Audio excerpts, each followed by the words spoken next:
What's up everybody? Nightcove the Fox here and welcome back to, finally, the Closet Cosplay Challenge series. It's been a hot minute. Back in the day it used to be Closet Cosplay Quarantine Challenge because it was during the panorama. Then it got revived for a while and became just the Closet Cosplay Challenge series.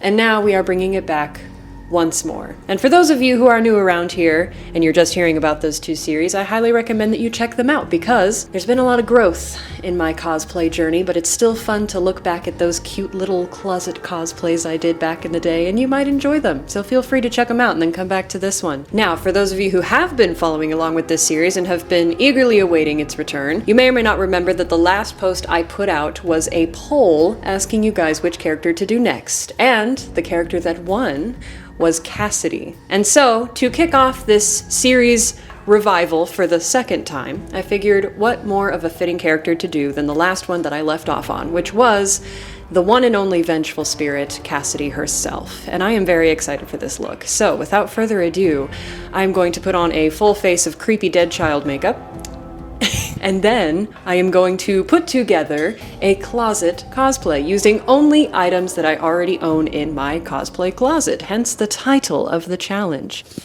Y'all are getting clipped now. I'm gonna get a little muffled now that you're below my chin, but that's okay. First things first, folks.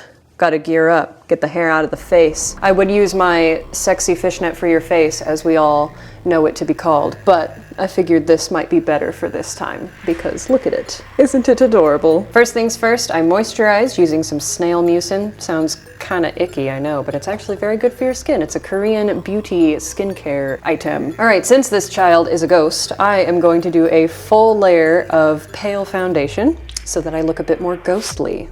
Do, do, do, do.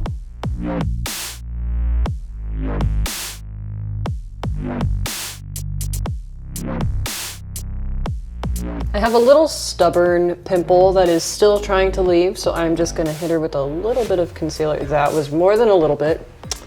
That's okay, we're gonna hit her with a lot of concealer. Technically, probably should have done it before my foundation, but I think my foundation layer is thin enough that it should be okay.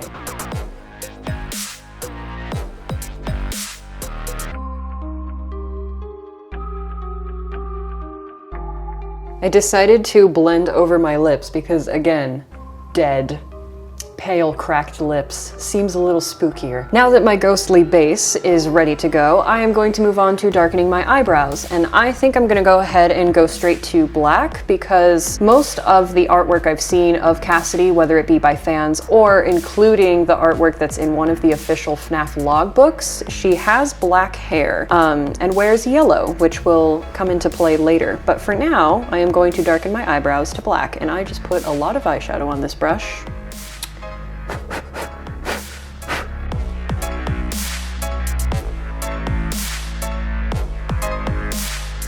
This is the fun part. I always remember doing my eyebrows as a struggle because they are not symmetrical, and one of my arches is much differently shaped than the other, and it's very evident when I try to do dark colors like black. I'm trying to keep my eyebrows, I'm not filling them and shaping them as much as I would when I usually fill them in with black eyeshadow, because I use this technique for my Glitch Trap cosplay from the AWG series. However, for this girl, since she's younger and probably has softer childlike features, despite it being really dark colored, I'm trying to kind of leave them unshaped or a little thinner so that it's less like she sculpts her eyebrows every morning before she tortures the man for all of eternity. I mean, she might, maybe she does. All right, folks. It's spooky time. Next up, I am going to fill in my waterlines with black because my plan is to take this to the super creepy level, and I am going to do some dark makeup around the eyes so that when the look is all finished and put together, she looks like she's coming straight out of the Ring movies. You know what I mean?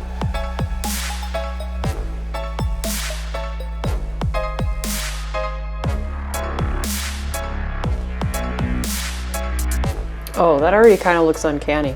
I don't usually fill in my water lines, so that looks a little spooky, I'm not gonna lie. All right, next up, I am going to use my smoke eyeshadow palette, and I am going to add some darkness around the eyes.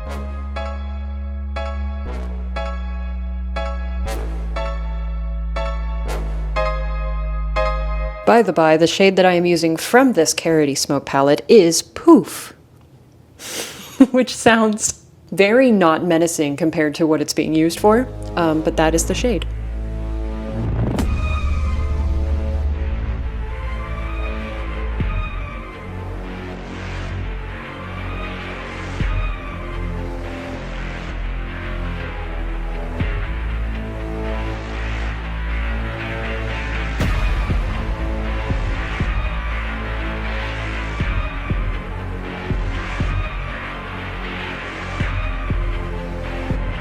Look at how spooky that is.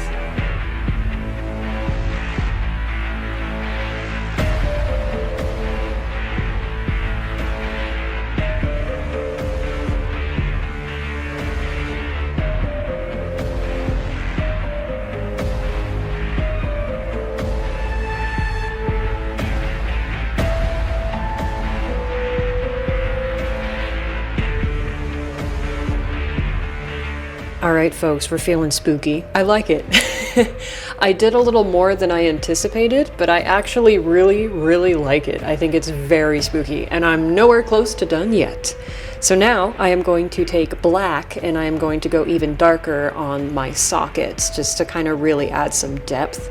And then, I don't know, we'll see what pops into my head next.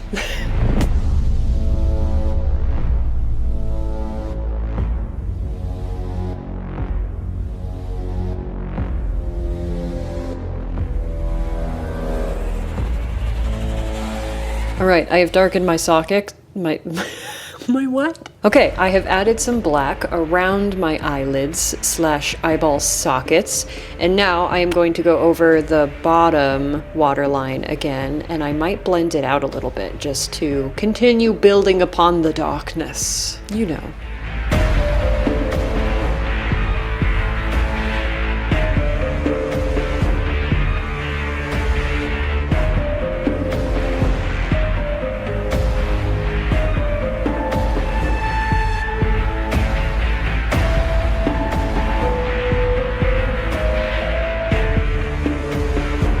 Okay, so newsflash. The eyeliner that I had that I was using just now kinda sucks ass, but I did my best, used my finger to blend, and this is where we got. So, not terrible, not the best, but we're gonna go ahead and move on, and I am going to take a very tiny angular brush and some more black eyeshadow, because that's my favorite thing to use right now, and I'm going to darken some of these lines and cracks coming out of my eye sockets.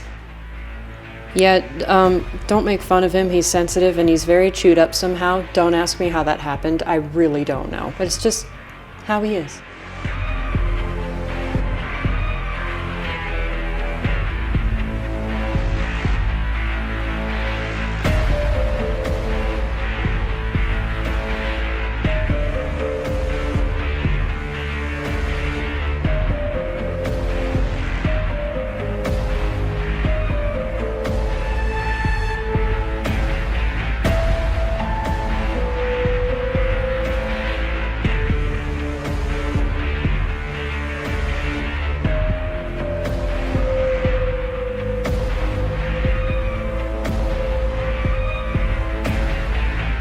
What better of a way than this to kick off spooky season? Because this is freaking spooky.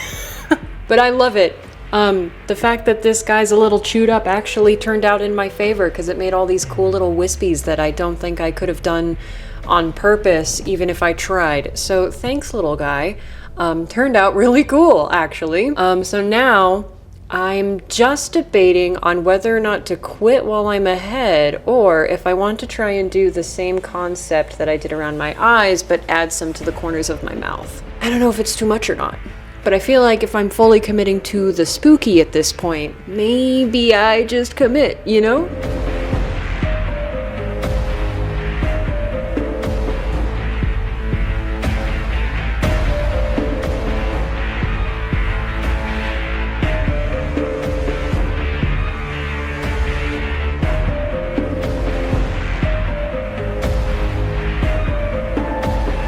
This could quite possibly be the most scary FNAF child look I've ever done in this entire series. Which, I mean, for Cassidy, I guess it's perfectly fitting. But I am having the time of my life. This is a great kickoff to bring this back, because this is...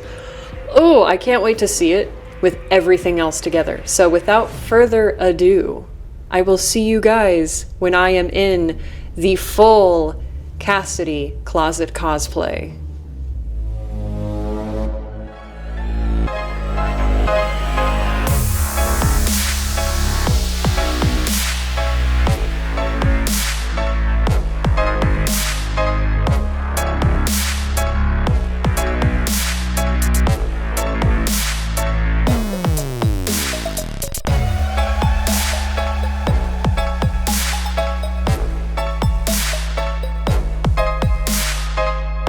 And there you have it, folks, my closet cosplay of Cassidy from Five Nights at Freddy's. I would love to hear your thoughts on this one. I think that it turned out pretty good, considering that it's been a while since I've done a closet cosplay challenge. I had lots of fun doing the scary makeup for her. The outfit was also really fun to put together, and as I used to do, I will walk you through everything that I have on right now and where I got it from, if I can remember, because some of these items are things that I haven't worn since probably 2018, but I will do my best, so bear with me. This is a wig from Amazon.com. I can't remember if it was Map of Beauty or not, but either way, I know that it was during my Amazon wig shopping from way back in the day. This is actually reused from my Alice Angel cosplay from Bendy and the Ink Machine, and I believe I debuted her at Phoenix Fan Fusion before it was called that in 2019. So now she's being used for Cassidy, and she's still in pretty decent shape. A little tangled, but she's holding up well for this. Oh, and I forgot to start at the tippy top. This yellow bow was made from some yellow ribbon that I have in my closet. It is actually the same ribbon that I used for my original Princess Quest cosplay with the orange dress look from my series Vanessa into Madness, that snow scene in the forest. That was the same yellow ribbon around her waist. This is just more of it off of the spool. This shirt you all may recognize from your favorite Weasel. This is the same shirt that I wear for my Adventures with Glitch Trap series, and it just seemed perfect for Cassidy as well, ironically. Pretty ironic, huh? And then this skirt is something I thrifted from Goodwill way back in the day. I'm surprised it still fits me, because I got this when I was like 12, but it still fits. And it's really cute. These white tights are actually thigh-high stockings, and they are used from my Circus Baby cosplay from also way back in the day.